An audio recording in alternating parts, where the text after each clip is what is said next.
A day in my life as a full-time mom and a mom of twins. For today's video mga day.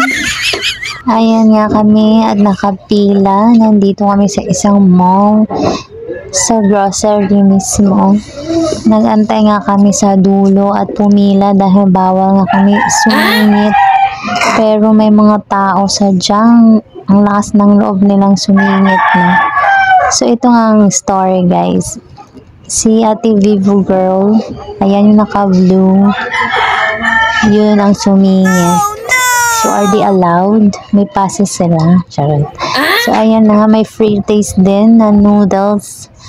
Gusto ni Kambal kaya pinagbigyan ko ng why not? Free naman, di ba? Wow!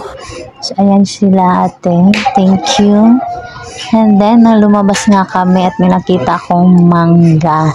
Indian mango. Mahal pa niya, 80 pesos ang kilo. So, ang lumabas ay 10 piso isa. Anyways, kasi gusto kong kumain. Kaya, ayun. And then, pauwi na kami at nakasakay na kami sa tricycle or timbol. Pagkatapos yan, kumain na ako saglit at nandito na naman kami sa school. Nagpinta kasi. Alam niyo yung pinta kasi? Basta yun. Maglinis sa school. Ganun. Nagdala nga ako ng bolo dyan kasi nga aanoy namin ang mga damo.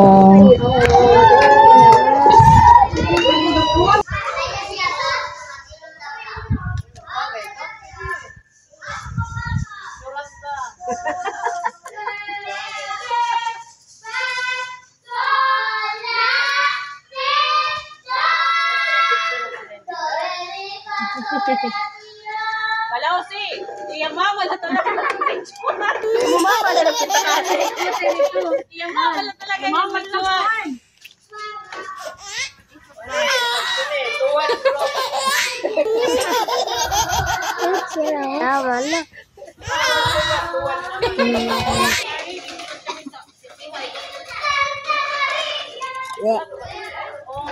damo kaya mo sel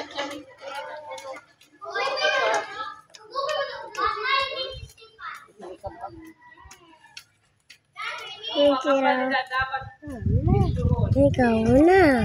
Video ayaw nagkati ka ng picture. Diba, nahilo kayo.